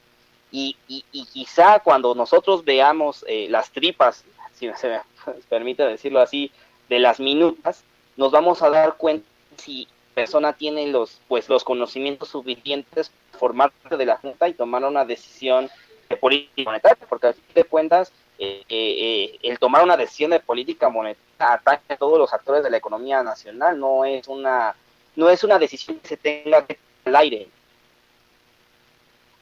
Sí, mira, tiene una maestría en economía y políticas públicas. Sin embargo, para mí sí es muy importante que no haya trabajado en la banca. Y no me refiero nada más por el sector financiero. Una cosa es la teoría y otra cosa es la práctica. ¿Sí? O sea, la práctica te va a complementar muy bien a todo tu conocimiento teórico, pero si no has estado en la práctica, te falta. Y eso de practicar ahí en la Junta de Gobierno, pues no se me hace lo más adecuado. Hace unos días alguien me preguntaba si funcionaban esos cursos de un mes de trading que están anunciando por internet a todas horas y que los vemos en todas partes. Creo que no funcionan, o sea, eh, yo soy analista, tú eres analista. Uno va adquiriendo sensibilidad con los años, aun cuando tengas la teoría, aun cuando hayas terminado la licenciatura, aun cuando hayas tomado el curso, uno tiene que estar ahí en el día a día para adquirir sensibilidad. Pero bueno, vamos a ver qué pasa en la primer minuta de reunión del Banco de México con la nueva subgobernadora del Banco de México. Sí me agrada su currículum, pero no creo que era suficiente. Yo también pienso lo mismo. Para cerrar esto, te pongo un ejemplo que quizás sea el símil, ¿no? Raquel Buenrostro. Raquel Buenrostro, jefa del SAT, y es licenciada en matemáticas también, con una maestría en economía por el Colegio de México. Yo Sí. chequé porque era tesis, es un ensayo de titulación en el Colegio de México, y pues, bueno, a mí no me gustó. Yo abusa mucho de las herramientas matemáticas, pero bueno, eso ya es percepción de cada quien. Pero a diferencia de la propuesta para su gobernador de Banco de México, Raquel Buenrostro ya tenía bastante tiempo de experiencia en Hacienda. Entonces, yo creo que ese factor también de experiencia quizá pueda que pese en el accionar de la nueva subgobernadora ya al momento de la designación, pero al final del día lo positivo de este asunto es que no recae sobre ella la decisión, ¿no? Recae sobre toda la Junta. Entonces, quizá pueda ser un voto de peso en una decisión controversial, ¿no? En las decisiones divididas, pero yo creo que el tener de respaldo economistas como Jonathan Heath, como Gerardo Esquivel y como Díaz de León, gobernador, etcétera, yo creo que quizá con el tiempo le pueda dar las herramientas. Digo, hay que darle el beneficio de la duda, no simplemente es una mala o buena designación. Yo creo que con el pasar del tiempo vamos a darnos cuenta si el gobierno, el Ejecutivo Federal tenía razón al designarla o no la tuvo. Ok, ojalá, no sé, yo siempre digo, ojalá me equivoque y tengan toda la razón, ¿no? Ojalá que así sea. Bueno, hablando de COVID, los números pues de contra siguen aumentando, las defunciones siguen aumentando, se hace un llamado pues en todo el mundo a que uno debe de continuar en confinamiento, bueno, no confinamiento, sino ser razonable y quedarse en casa. Uno no tiene nada que hacer, perdón, en la calle. Ahora que vienen las fiestas decembrinas, que es común reunirnos con la familia el 24 de diciembre y con los amigos el 31 de diciembre, pues hay un llamado a que nos quedemos en casa, pues solos, no va a pasar nada, es mejor cuidar la vida a tener una noche pues mucho más agradable, pero después está enfermo o a alguien más. Pues los números ahí continúan, las farmacéuticas para Pfizer ya la autorización en Gran Bretaña para que se aplicara la vacuna de manera emergente. Esto quiere decir que los trabajos en la etapa 3 de desarrollo pues no han concluido. Todo el desarrollo de la investigación de las vacunas pues va bien, se habla de una efectividad del 95%, pero bueno, en Inglaterra ya se autorizó, ya vimos en noticias que una señora de 90 años aceptó la vacuna, se vacunó, me parece bien. Digo, finalmente no tienes nada con qué protegerte, a lo mejor esto te va a proteger, ¿no? Aún cuando esté en una etapa de desarrollo 3. En Rusia, Sputnik 5 ya se ha estado aplicando en su país. En China ya hay una vacuna que se estuvo aplicando en su país. En Pfizer está pidiendo autorización en Estados Unidos para empezar a aplicarla. Ya creo que ya se autorizó, o Moderna ya se autorizó. Y ellos están precisamente hoy o mañana iniciando el periodo de vacunación. En México tenemos compras con Moderna y con Sputnik 5. Y bueno, como dice Alan, hay que trabajar la logística. ¿Y qué pasa en la Ciudad de México? ¿Estamos o no en semáforo rojo? O sea, por un lado, mandan mensaje semáforo naranja con alerta máxima, pero no estamos en semáforo rojo. ¿Qué pasa ahí? ¿Qué opinas, Alan? Pues yo creo que sí estamos en semáforo rojo, ¿no? Es como lo apuntaba al principio, yo creo que se está disfrazando esta cuestión del semáforo, o se está ya dejando de lado, porque al final de cuentas también es comprensible ver la parte de la economía, ¿no? Si tú vuelves a subir el grado a semáforo rojo y vuelves a encerrar a la gente, el proceso, por ejemplo, la mortandad de empresas que estábamos viendo hace un momento, pues se va a acelerar, eso no me queda ninguna duda. Entonces parece ser que, perdón, el gobierno está tomando restricciones. Ahora parece ser que los centros comerciales, los locales, los negocios van a cerrar a las 5 de la tarde, entre algunas restricciones, pero ahora sí yo creo que es una cuestión preocupante. Tú hablabas de las fiestas de fin de año, ¿no? Y pues yo creo que esto empieza desde el 12 de diciembre, ¿no? Y a mí me pareció sorprendente ver cómo el 12 de diciembre pasado, al menos en el rumbo por donde vivo, había más tráfico que de costumbre. Incluso yo creo que había más tráfico que otros años en 12 de diciembre. Había demasiada gente en la calle, muchísimo. No sé si porque se cruzó la esquina o no sé qué es lo que sucedió, pero pareciera como si la gente lo tomara pues como si no pasara nada, ¿no?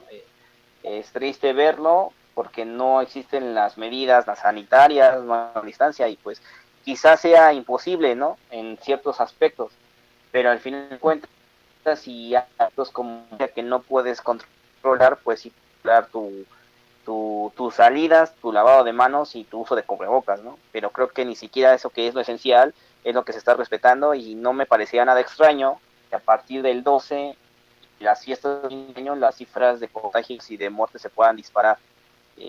Insisto, es algo triste, pero también mucho se le achaca a las autoridades federales de la logística, del manejo y tal cual de la pandemia, ¿no? Pero si también la sociedad no se pone las pilas, pues yo creo que por muy efectivo que sea la acción de cualquier gobierno, pues no va a generar efectos positivos cuando la sociedad no cambie, ¿no? Y si esto no es un llamado de atención para la sociedad, pues entonces no veo alguna forma que esto pueda mejorar, ¿no? Y ya quizá con la aplicación de la vacuna todo esto baje. Como bien decías, creo a 15 días, ¿no? El virus ahí está, el virus sigue. el virus no va a desaparecer. Entonces, al final del día la gente va a seguir contagiándose con o sin vacuna, pero atañen mucho a lo que es digamos que la cultura de la gente, ¿no? La educación de la gente para que esto se pueda propagar lo más pronto posible, no, se pueda erradicar, mejor dicho, lo más pronto posible. Sí, claro que sí. Bueno, pues estos temas, precisamente que hablamos de estos temas, lo que es la vacuna, la pandemia, los avances en los contagios, porque aun cuando ya se ha desarrollado y al día de hoy sabemos que ya se empiezan a aplicar las vacunas, el número de contagios ha crecido muy considerablemente en Europa, principalmente Estados Unidos y zonas específicas en América Latina como México o Colombia. Pues estos datos, más la reforma al Banco de México, son datos o noticias que han tenido pues muy expectante también a los mercados financieros. De hecho, la semana pasada, el lunes, hablábamos de un tipo de cambio en 19.90 y hoy el tipo de cambio cerró en 20.20 pesos por dólar. Esto habla de que nuevamente los mercados están absorbiendo pues ese nerviosismo de qué va a pasar con la banca central, qué tanto está el gobierno dispuesto o aferrado a intervenir en la banca, cómo se sienten los inversionistas con estas noticias, también cómo se sienten con el tema de las vacunas, y todo esto se absorbe y bueno, se refleja en estos indicadores que les vamos a conocer aquí. Tipo de cambio 2020 subió, en una semana subió. Bolsa Mexicana, el índice de precios y cotizaciones de la Bolsa Mexicana de Valores mostró una variación moderada negativa la semana pasada. Sin embargo, pues sigue mostrando un rendimiento también moderado en lo que va del año, lo cual es muy importante porque ya recuperó todas las pérdidas que tuvo al inicio de la pandemia. La bolsa viva, el principal indicador, mantiene un comportamiento muy similar al de la bolsa, pero hay buenas noticias en el mercado accionario, y es que las empresas pues siguen buscando capital o cómo financiarse en estas instituciones, y pese a que el escenario es malo, negativo y difícil para muchas empresas, Exitus Capital pues va a ser una colocación en viva, y eso quiere decir que está viendo Exitus Capital es una empresa que lleva a cabo proyectos de de, de vivienda, no, de infraestructura, perdón. Y bueno, lo que está viendo cuando se acerca al mercado accionario es que está viendo la oportunidad de hacer nuevos negocios. Por eso es que es una buena señal. Y también en la Bolsa Mexicana de Valores, Neymar, que era una controladora o una filial de Alfa, pues hoy emitió acciones por primera vez en el mercado accionario. Pues son buenas noticias para el mercado accionario. Hay que ver cómo se comporta también.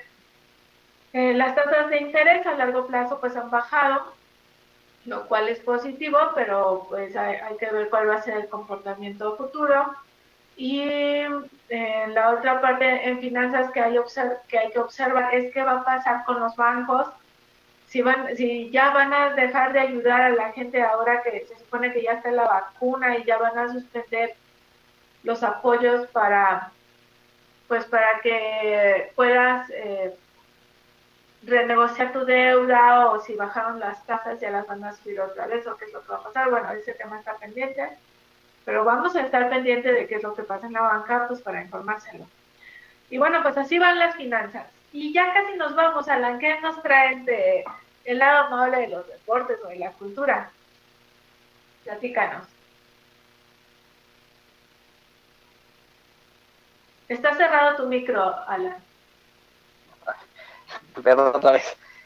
Pues lo más sonado fue lo de la final de la Liga de Fútbol, la Liga Guardiana del 2020, le gana a Pumas 3-1, global de 3-1, sí, Entonces el León se convierte en campeón.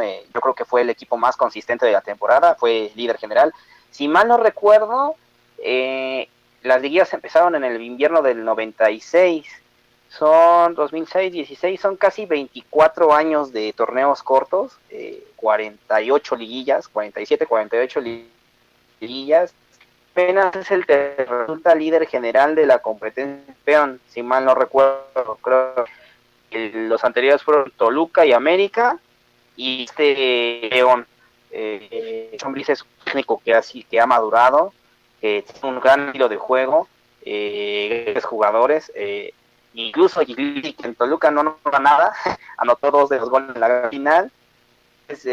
Bueno, felicidades a León por ser un... ahora la cuestión mantener a Pumas también, pero no solamente en cuanto pueda llegar en la liga en el próximo torneo, sino los refuerzos que tenga que traer y los jugadores que se le vayan a ir, porque al final de cuentas Pumas es un equipo que ya estaba armado y que pues al final de cuentas estaba el caso de Carlos González, de Andrés Siniestra, entre otros jugadores que podrían salir y ver cómo la plantilla universitaria los va a poder reincorporar los esfuerzos de la calidad para poder llegar a nuevamente Guilla y poder aspirar al título, ¿no? Insisto, va a ser un torneo interesante. El próximo vamos a tener un buen León, un León aceitado, un León que tiene una buena dirección técnica, y pues ver las incógnitas, ¿no? Lo que suceda con Pumas, con Cruz Azul, que ya Siboldi renunció a la dirección técnica, los regios que siempre están ahí peleando por la parte de la tabla, el Toluca que regresó a Cristante la dirección técnica y con él llegó a 2 finales. Entonces va a ser un torneo interesante en lo que cabe del nivel de medianía del fútbol mexicano, va a ser interesante. Y sobre todo también hablando de la Liga Mexicana, el anuncio de Mikel Arreola, ¿no? Como presidente de la Liga MX, me sorprende porque Mikel Arreola en el último proceso electoral de la Ciudad de México compitió por el PRI para la jefatura de gobierno y ahora ya es presidente de la Liga MX. El actual presidente se va a un departamento de relaciones internacionales, que pues el objetivo es regresar a los equipos mexicanos a la Copa Libertadores, pero sobre todo una iniciativa interesante, que es fusionar la Liga de México con la Liga de Estados Unidos. Yo creo que es un disparate total. Se salta lo que es CONCACAF, porque al final de cuentas México y Estados Unidos pertenecen a una confederación de fútbol. Entonces, si quieres fusionar las ligas, pues te saltarías a la CONCACAF, pero pues como sabemos todos son intereses económicos, ¿no?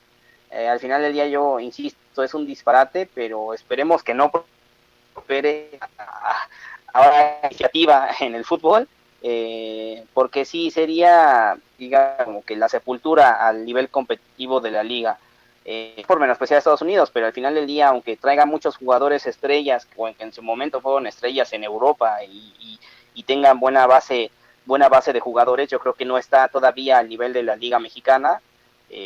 Insisto, bajo la medianía de la CONCACAF, todavía no está en ese nivel, y yo creo que el tratar de fusionar a las dos ligas va a ser una cuestión de desgaste para los equipos, porque tendrías que viajar de norte a sur, tanto para los mexicanos como para los estadounidenses, y cuestión de competitividad, ¿no? Que eso es lo que se le reclama mucho a la Liga Mexicana. Pues vamos a ver qué pasa, si esa iniciativa prospera, y bueno, por lo pronto todavía quedamos, estamos como estamos en nuestra, pero vamos a intentar darle noticia. Y para terminar, a los que son aficionados a la lucha libre, el evento magno de Triple Manía, nos de este deporte, espero estén de acuerdo conmigo, creo que la más espectacular o la que tuvo mejor nivel fue la lucha semifinal, el megacampeonato de la empresa entre Kenny Omega, que Kenny Omega, para los que no sepan, es uno de los mejores luchadores, no solo de Estados Unidos, sino del mundo, enfrentó a un joven que se llama Laredo, que es un muy buen, pero yo creo que Kenny Omega sacó ese nivel que tiene. Yo creo que la gente que no conoce de lucha libre o que quisiera saber, le invito a que vea los videos de Kenny Omega en YouTube y va a ver que es un luchador que tiene un nivel destacable para lo que son los luchadores estadounidenses, porque al final del día la diferencia entre la lucha gringa y la lucha mexicana es que en la lucha mexicana se maneja más llaveo, a pesar de que ya ha prevalecido la lucha aérea, pero hay más llaveo, hay más técnica, y mientras que en Estados Unidos es más lucha, digamos, de costalazo, ¿no? Golpes, derribes y demás, pero yo creo que lo que es Kenny Omega, AJ Styles y Chris Jericho son de los luchadores estadounidenses que a mí me han gustado, más me han gustado, y vale la pena verlos, ¿no? Porque eso es. Y el próximo 19 es el sábado, la pelea del controversial Canelo Álvarez en cuestión de box contra Callum Smith. Es una pelea por el campeonato de peso supermediano, 168 libras. Yo creo que si Callum Smith llega, se le criticó mucho su última pelea a Smith, yo creo que si llega en el nivel y no hay deshidratación y pues sí tener el nivel que tuvo antes de la última pelea, podría tenerle o darle complicaciones al Canelo Álvarez. Como bien es sabido de todos ustedes, a mí el Canelo no me convence en su nivel de boxeo, pero es un buen contragolpeador y tiene buena defensa. Entonces, si Callum Smith muestra el nivel de la última pelea, yo creo que el Canelo podría ganar hasta por nocaut. Pero si Callum Smith demuestra lo que es un supercampeón, el hombre que ganó el World Boxing Super Series, barriendo la división de los supermedianos, yo creo que el Canelo va a perder la pelea. Entonces va a ser algo interesante de ver, y será el próximo sábado 19 de diciembre. Bien, pues muchísimas gracias, Alan, por todos tus comentarios. A ustedes muchísimas gracias por acompañarnos. Les recuerdo las redes sociales de Vínculo Económico: para Twitter Vínculo Económico, para Facebook Vínculo Económico, y tenemos canal de YouTube Vínculo Económico, en el que ya empezaremos a pasar videos con temas más claros respecto a la economía y las finanzas. Pero además, te tengo una primicia. El próximo año empezamos un segmento a través de Facebook Live en Vínculo Económico, que será Café Bursátil, en el que estaremos platicando exclusivamente con analistas respecto a las operaciones en el mercado accionario. No se lo pierda. Y bueno, pues soy Iracema Andrés, me encanta estar con ustedes. Sea feliz y nos vemos el próximo lunes.